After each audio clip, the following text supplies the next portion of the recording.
Are we live right now? Are we even recording? Yeah, we we don't just we start. all have the going. mics to our Yeah. mouth. We are ready. Okay, Yeah, we're going. and go. Yeah, it already happened. Okay. There we go. Y'all missed the interview. Yeah. And it's over. Did you get anything yet this year? I did not. I've only set 2 times. It's kind of funny. I played a deal in San Antonio on Saturday night, and then our ranch is about an hour and a half from there. So I took my 3-month-old son to the ranch for the first time, which he's good for nothing out there, but I mean, just can't do a dang thing.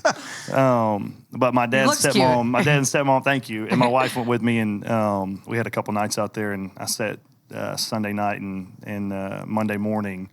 And the deer that I've been looking at on camera for 2 months, within 10 minutes of sitting in the stand the first day, damn near had his horn in the window.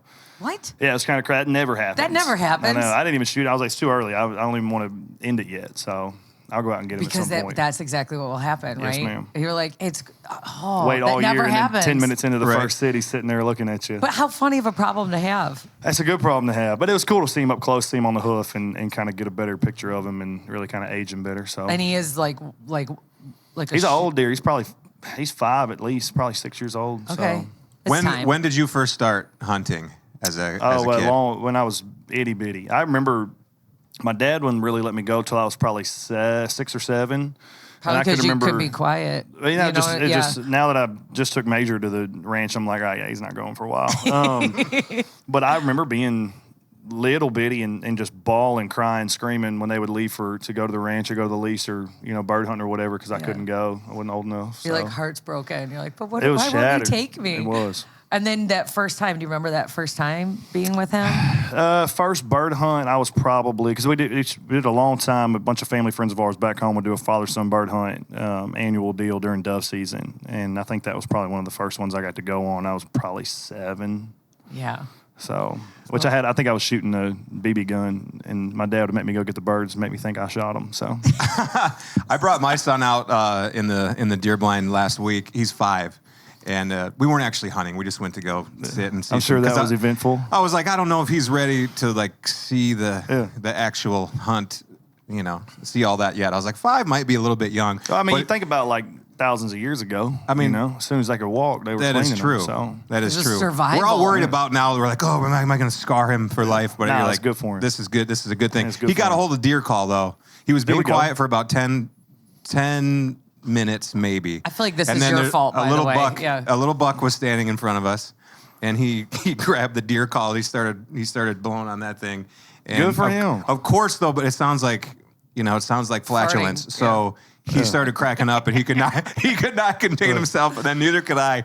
So we're both in the stand laughing, and of course the deer ran away. But it was a really cool experience to be like just to sit out there with that's a big my deal, son man. That's a and big hang out. deal. That is absolutely a big deal. But that's what it's all about, is making memories. Yeah. Right? I don't know. I don't go hunting. I'm not making any memories. It's really, it's like they always say, you don't go fishing to catch a fish, Yeah. It's all about the people Yes, you're ma'am. with and the memories. Yeah. Yes, ma'am. I want to talk about the song Santa Fe as well. I'd love to talk about the with song Miranda Santa Fe. Lambert. Yes, sir. This is some pretty exciting news. Can you tell us how all that came about? I was actually in the studio cutting this record before I completely scrapped it and switched producers and went and did a whole another deal. But I was in singing some vocals on it and then some stuff we'd cut earlier in the year. And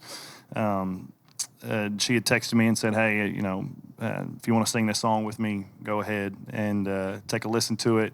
If you don't want to do it, all good. I mean, it could have been Happy Birthday. I was going to sing it with her. I'm such a fan of hers. And I mean, I'm not lying. That on God, 10 seconds in, I was in. The melody's so good from the first second that song starts. And I don't even think I listened to it all the way through. I texted her back, and I was like, I'm in. So, are there any texts from artists like that just? I mean, I'm sure that kind of. Don't you sit back and go, "What is this real? Is this real life right now?" I've had some good moments like that. Yes, sir. Some wild, and then some not artists, just some athletes and stuff, and just. Wait. What athletes? Like who were you? Were like. Holy moly. I wouldn't want to drop any names, but... No, you can drop. I'm asking. You're not name dropping if we're asking. There's been... Okay? I mean, it's crazy. Like, some of the greatest athletes of all time, some of the best quarterbacks of all time and basketball players of all time have just popped up on my phone one day. So that's never bad. That never puts you in a bad mood. But the Miranda thing, like, we've been friends for a long time. She's a Texas girl, and, we've known each other. I've played shows with her before, and we've, become good friends over time. And I'd always kind of wondered if I'd always wanted to ask her to do a song, but I never really had the guts to do it. I didn't want to make her tell me no, and or make her, have to do something she didn't want to do. So I was glad she asked me. So It worked out well. Yeah. It did, thank God. And then we're like a month away now from the CMA Awards. We are. A month. It's like- I'm it's sorry, next a week. week. It's A like week 5 away. days. Oh God, it's like 5 days. It's like 5 days days. away from the CMA Awards. Can you talk to us about that? Because aren't you performing? I don't know if that's been announced yet. Is I it? could be. No, we can't talk about it yet. I'm sorry. How Can we about not this, talk though? about it? I could be performing. How about this? possibly. Okay. How about this? George Strait is also a huge. Talk about that, George yeah. Strait is going to accept the Willie Nelson Lifetime Achievement Award at the CMAs. How cool is it for you to be there to watch that happen in person? That's pretty good. I might be a small part of that. I just was. That's where I was leading the witness here. Maybe. We don't know yet. We'll see. I don't know. It's going to be very exciting. That's all. Yes. That's all we know right now. will be. And congratulations on What Kind of Man as well. Thank we you. love the song. Thank you. And thank you for being here at Stars and Strings with Audacy.